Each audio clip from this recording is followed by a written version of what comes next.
Bismillahirrahmanirrahim. Assalamualaikum warahmatullahi wabarakatuh dan selamat malam.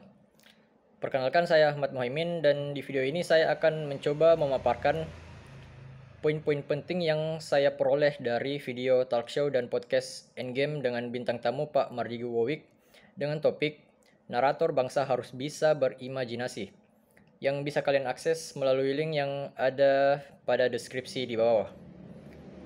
Endgame adalah talk show dan podcast pada channel YouTube milik Pak Gita Wirjawan yang mengajak kita mengeksplor lebih jauh sudut pandang dari berbagai bintang tamu dengan berbagai latar belakang.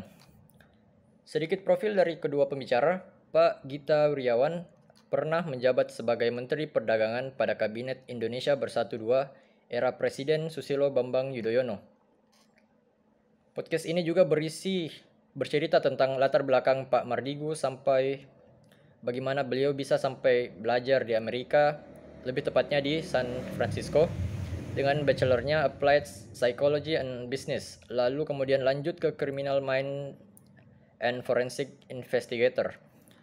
Pak Mardigu yang sekarang, menurut beliau, kemampuan beliau itu ada karena nurture, karena diasah, bukan karena nature. Beliau bukan lahir untuk jadi seorang pemimpin, tapi belajar untuk jadi pemimpin. Bahkan menurut beliau, hal ini cenderung adalah sesuatu yang dipaksakan. Berbicara tentang pilihan maupun pendirian, kanan atau kiri, menurut Pak Mardigu, people doesn't change. Sekali melihat ke barat, maka akan tetap ke barat sampai akhir ayat. Namun ketika berbicara tentang kebijaksanaan, semakin dewasa seseorang tentunya yang bertambah adalah sudut pandangnya. Tapi orang tersebut akan tetap dan tidak mungkin melihat ke arah timur. Ada beberapa hal yang mungkin berubah, tapi ada juga yang sudah fix. Dan menurut dia, yang tidak mungkin berubah itu adalah rasa cinta beliau terhadap Indonesia. Lalu kemudian Pak Mardigu bercerita tentang alasan-alasan beliau merasa diberkati lahir di Indonesia. Tentunya ada sangat banyak alasan beliau yang bisa kalian langsung nonton melalui podcast di channel Pak Gita Wirjawan. Dari cara Pak Mardigu bercerita sendiri, kita dapat menilai bahwa Pak Mardigu ini memang adalah narator yang sangat baik. Dilihat dari caranya yang dapat membuat orang tertarik ketika bercerita tentang Indonesia. Jika ingin terus mendengar narasi-narasi beliau, kalian bisa melihat video-video Pak Mardigu pada channel YouTube-nya sendiri. Pembahasan selanjutnya adalah kita Indonesia agak terlalu banyak merangkul social science, kurang empirical science. Dilihat dari buku-buku tersebut yang berbahasa Indonesia maupun yang diterjemahkan ke bahasa Indonesia, tentunya kebanyakan buku-buku tersebut adalah buku-buku tentang social science. Pak Gita Wirjawan kemudian menekankan empirical science ini sebagai STEM, Science, Technology, Engineering, dan Matematika. Empirical science ini bertujuan untuk meningkatkan produktivitas, efisiensi, dan penambahan nilai. Kemudian kenapa orang-orang lebih suka baca buku social science ketimbang buku-buku empirical science? Alasan utamanya karena salah satu alasannya karena narasinya pada buku-buku social science itu yang lebih enak dibandingkan dengan buku-buku tentang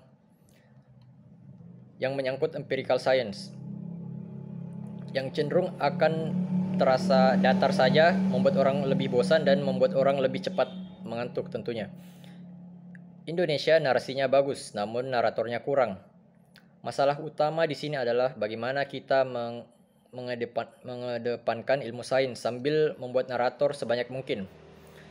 Pak Mardigu menyebut dua orang yang menjadi acuannya. Yang pertama adalah Soekarno melalui bukunya Di Bawah Bendera Revolusi. Buku Di Bawah Bendera Revolusi menghimpun tulisan-tulisan Soekarno pada masa penjajahan Belanda. Buku tersebut terasa seperti novel. Dari cara Pak Soekarno menulis, yang dapat membuat pembacanya seakan larut atau masuk ke dalam tulisan tersebut. Tokoh kedua yaitu mantan Presiden Amerika Barack Obama dengan pidatonya yang tentu saja dapat memukau banyak orang. Kelebihan dua orang ini adalah mereka semua punya kelebihan sebagai seseorang yang imajinatif naratif. Maksudnya pada waktu mereka bercerita, melakukan narasi, mereka dapat membangkitkan, bisa dibilang sebagai theater of mind. Mereka bisa menciptakan semacam pementasan yang terjadi dalam imajinasi penonton melalui narasi mereka. Teater sedikit informasi, theater of mind terjadi ketika narasi maupun suara memaksa para audiens untuk secara mental membangun sebuah scene, membangun sebuah adegan imajiner di dalam pikiran mereka. Imajinatif narator diperlukan untuk dapat mencerdaskan dan mempromosikan Indonesia. Namun tentunya, pada akhirnya, narasi harus bisa direalisasikan dengan aksi. Jangan hanya narasi saja.